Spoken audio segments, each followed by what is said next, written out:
Rescue workers are searching the river with dogs, and they are also searching the wooded area here in hopes of finding any clues that can lead them to Freeman. The NewsCenter has learned that a pair of shoes were found in the area, but authorities will neither confirm or deny if the shoes belong to Freeman.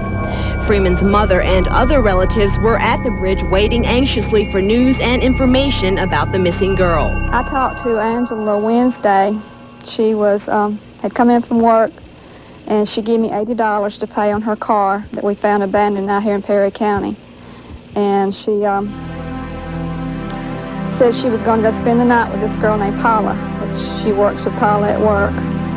And she left. Today, body-sniffing dogs from St. Tammany's Parish in Louisiana searched this part of the Lea River in hopes of finding the missing girl.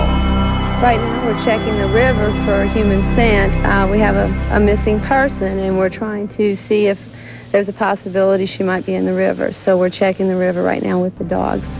After several of the dogs reacted strongly at various locations in the river, divers from the Forest County Search and Rescue Team were sent into the murky water to try to locate a body. Lightning started flashing for a while, and the divers got out of the water and got back in, and that held them up just a bit, and then they saw a snake, and they had to get out and get back in, and that held them up as well. Several volunteer divers probed parts of the Lea River in Perry County today looking for the body of 17-year-old Angela Lea Freeman. The pregnant teenager from Petal was last seen around 1 a.m. on Friday morning, according to authorities. Her car was found later that day abandoned near the Monnet Bridge, which crosses the Lea River in New Augusta. Today, drag lines and hooks were used in an attempt to retrieve the body of the girl. Authorities can only assume that Freeman is in the river. No one seems to know exactly what happened to her. She seems to have vanished without a trace. I keep hoping to find her. I hope that she's okay. Maybe she's hurt. That's what I'm hoping. But I don't know. They keep looking in the river. This is not Freeman's car, but her relatives say that her abandoned vehicle was found almost in this exact location early Friday morning. Also early on Friday morning, a passing motorist says that he saw Freeman's car here, and the door on the passenger side was wide open. What puzzles Freeman's relatives is that when they got here to pick her car up, the door was at Freeman's home in Petal today, searching her car for any evidence that could lead them to the teenager. Authorities found stains that appeared to be blood on the outside of the car. Samples will be sent to the state crime lab. Freeman was in the process of moving into an apartment with a friend, and many of her personal items were in the vehicle. Law enforcement officials in Perry County say the river search for Freeman will probably end tonight or sometime tomorrow. As the mother of Freeman waits to find out the fate of her missing daughter, she's being consoled by many friends and relatives. Freeman's family and friends are still hopeful, but say they aren't sure if there's anything else that can be done. At this point, we really don't know any more than we did before until we can find her. We're still hoping that it's just not real, you know, that she's going to call and say maybe she was abducted and will get away or something, but it just really doesn't look good at all. Police dogs picked up the missing girl sent near the rundown Monnet Bridge. Family members say this, along with witness accounts claiming to have seen Freeman in the area before she became a missing person, assures them of foul play. So she wouldn't even be out here at 1 o'clock or 2 o'clock in the morning on this desolate place unless she knew someone was going to meet her here or she met someone here. And they've tracked her tracks back and forth across this bridge like she was walking and talking with somebody.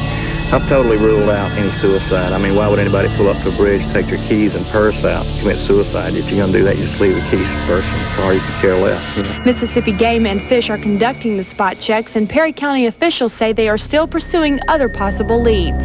Cindy Carter, WHLT, the NewsCenter. 6 o'clock edition tonight, I'm Randy Swan. And I'm Kim Evans. In the news tonight, a mother in Petal has fought a unique battle with grief.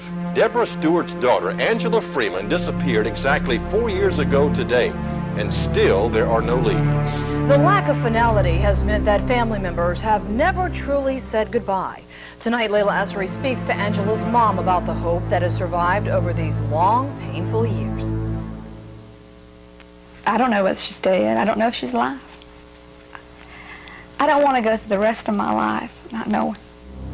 Deborah Stewart says she's not any closer to knowing what happened to her daughter Angela Freeman 4 years ago today.